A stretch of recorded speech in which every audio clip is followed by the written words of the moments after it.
Hi, happy Vinayagar Chaturthi. எல்லாரும் விநாயகர் சதுர்த்தி இந்நேரம் கொண்டாடி முடிச்சிருப்பீங்க. சில பேர் கொண்டாடிக்கிட்டே இருப்பீங்க. எங்கள் வீட்டில் நான் எப்படி விநாயகர் சதுர்த்தி வழிபாடு சிம்பிளாக எளிமையாக செஞ்சேன்றது உங்ககிட்ட ஷேர் பண்ணுறேன். வாங்க வீடியோக்குள்ளே போகலாம். எஸ்டர்டே ஈவினிங் தான் நாங்கள் போய் விநாயகரை போய் வாங்கிட்டு வரலான்னு கிளம்புனோம். கிளம்புனா அங்கே நிறைய விநாயகர் இருந்துச்சு. எல்லாமே அழகழகாக இருந்துச்சு. எது வாங்கணுன்னே தெரியலை. ஆனாலும் களிமண் விநாயகர் வாங்கணும்னு சொன்னால நாங்கள் இந்த விநாயகரை செலக்ட் பண்ணோம். அதை நாங்கள் செலக்ட் பண்ணல, என் பொண்ணு தான் இந்த விநாயகர் இவர் தான் நம்ம வீட்டுக்கு கொண்டு வரணும் அப்படின்னு சொல்லி இந்த பிங்க் கலர், அவளுக்கு பிங்க்குனாலே ரொம்ப பிடிக்கும். பிங்கை பார்த்தாலே போதும் பிங்க்குன்னு சொல்லுவாள். அதனால் அவளோட செலெக்ஷன் தான் இந்த பிங்க் கலர் இருக்கிற விநாயகர் தான் வாங்கிட்டு வரணும்னு சொல்லி இந்த விநாயகர் தான் வாங்கினோம். ஆனால் நிறைய விநாயகர் இருந்துச்சு, ரொம்ப ரொம்ப அழகாக இருந்துச்சு. இந்த வருஷம் நிறைய மாடலில் விநாயகரை ஒவ்வொரு டிஃப்ரெண்ட் டிசைனில் செஞ்சுருந்தாங்க. எல்லாமே அழகாக இருந்துச்சுங்க. நாங்கள் என் பொண்ணு செலக்ட் பண்ண இந்த பிங்க் கலர் விநாயகர் தான் எங்கள் வீட்டுக்கு அழைச்சிட்டு வந்தோம். இன்றைக்கி மார்னிங் தான் நாங்கள் விநாயகர் பூஜையே பண்ண ஆரம்பித்தோம். இங்கே இந்த விநாயகர் வச்சு என் பசங்க ஆராய்ச்சி பண்ணிகிட்டே இருந்தாங்க. அழகாக இருக்காருன்னு அப்படின்னு சொல்லி என் குட்டி பசங்க 2 பேரும் ஆராய்ச்சி பண்ணிட்டே இருந்தாங்க. நான் அங்கே விநாயகரை உட்கார வைக்கிற மனையை ரெடி பண்ணிவிட்டு அதுக்கப்புறம் விநாயகரை தூக்கி நம்ம மனையில் உட்கார வச்சாச்சு.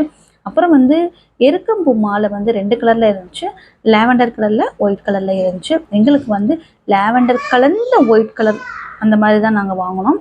அதுக்கப்புறம் இங்கே தோரணம் தொங்குது இல்லையா, இதை ரெடி பண்ணது என் பெரிய பொண்ணு.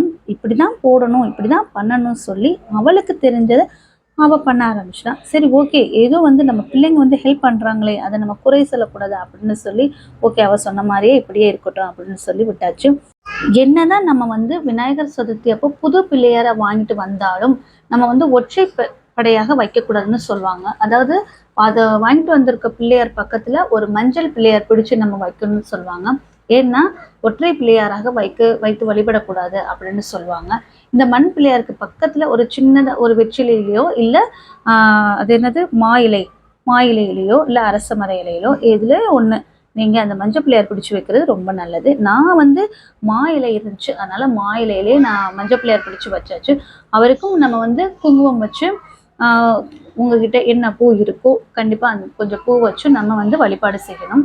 நீங்கள் ஆல்ரெடி உங்கள் வீட்டில் மஞ்சள் பிள்ளையார் பிடிச்சு வச்சுருக்கீங்கன்னா அந்த மஞ்சள் பிள்ளையார் அப்படியே உங்கள் பூஜை செல்ஃப்லேயே இருக்கட்டும், உங்கள் பூஜை ரூம்லேயே இருக்கட்டும்.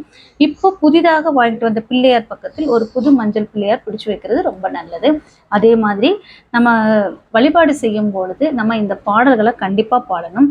ஜெய் கணேச ஜெய் கணேச ஜெய் கணேஷ பாஹிமாம், ஸ்ரீ கணேச ஸ்ரீ கணேச ஸ்ரீ கணேச ரக்ஷமாம். பூஜை செய்யும் போது இந்த 2 வரி பாடல்கள் பாடுவது ரொம்ப நல்லது.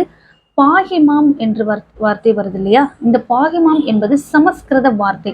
அதனுடைய அர்த்தம் என்னதுன்னா, என் கூட எப்பயுமே விநாயக பெருமான் இருக்கணும், என்னை காத்தருள்வாய் அப்படின்றதுதான் இதனுடைய அர்த்தம்.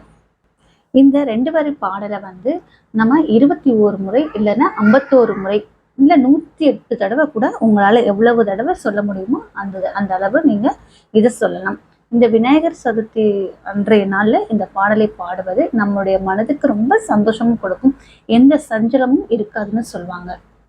அதே மாதிரி இந்த விநாயகர் சதுர்த்தி அப்போ ஒரு வெள்ளை பேப்பரை எடுத்துக்கோங்க. உங்கள் மனசில் என்ன கோரிக்கைகள் நீங்கள் இந்த விநாயகர் பெருமாண்டம் சொல்லணும்னு நினைக்கிறீங்க, என்ன கோரிக்கைகள் நிறைவேறணும் அப்படின்னு சொல்லி இந்த வெள்ளை பேப்பரில் எழுதி விநாயகருக்கு பக்கத்திலோ அல்லது சிலைக்கு அடியில் கூட வைக்கலாம். 3 நாள் அல்லது 5 நாள் கழித்து பிள்ளையாரை கொண்டு போய் தண்ணீரில் கரைக்கும் போது இந்த பேப்பரை நீங்கள் எடுத்துக்கொண்டு தண்ணீரில் போட்டுடலாங்க. கண்டிப்பாக உங்கள் கோரிக்கைகள் நிறைவேறும். இந்த மாதிரி நம்ம பேப்பரில் எழுதுறனால இது தாந்திரிக பரிகாரம் அப்படின்னு சில பேர் சொல்லுவாங்க. அப்படிலாம் ஒன்றும் இல்லைங்க. நம்ம இப்போ ஒரு கடவுளை வழிபாடு செய்யும் பொழுது அதோட பூஜைகள் எந்த ஒரு தவறுகள் இல்லாமல் நிறைவாகணும் அப்படின்னு சொல்லி தான் நம்ம பூஜை செய்வோம். அப்படி பூஜை செய்யும் பொழுது நம்மளுடைய கோரிக்கைகள் கண்டிப்பாக சில பேர் சொல்ல மாட்டோம், சொல்கிறதுக்கு மறந்துடுவோம். ஏன்னா நம்மளுடைய பூஜைகள், நம்ம செய்கின்ற பூஜை எந்த தவறுகள் இல்லாமல் கரெக்டாக இருக்கணும் அப்படின்றத நம்ம மைண்டில் இருக்கும். இப்போ இன்றைக்கி விநாயகர் சதுர்த்தினா விநாயகரோட பாடல்கள், விநாயகரோட துதி, விநாயகரோட போற்றிகள் நம்ம அதுக்கப்புறம் என்ன சொல்லலாம் அதுதான் நம்ம மைண்டில் இருக்கும், தவிர்த்து நம்மளுடைய கோரிக்கைகள் கண்டிப்பாக ஞாபகம் இருக்காது. அதனால இப்போ விநாயகர் மட்டும் இல்லை, நீங்கள் எந்த பூஜைகள் செஞ்சாலும் கண்டிப்பாக நம்மளால் சொல்ல முடியாது. அதனால நான் எப்பயுமே என்ன பண்ணுறேன்னா பூஜையை கரெக்டாக செஞ்சுட்டு கடைசி நேரத்தில் ஒரு பேப்பரில் எழுதி என்னுடைய மனசில் என்ன இருக்கோ அதை எழுதி சாமி நீங்கள் தான் பார்த்துக்கணும் அப்படின்னு சொல்லி அவங்க பக்கத்துலேயே வச்சுருவேங்க. இதுதான் நான் செய்வேன்.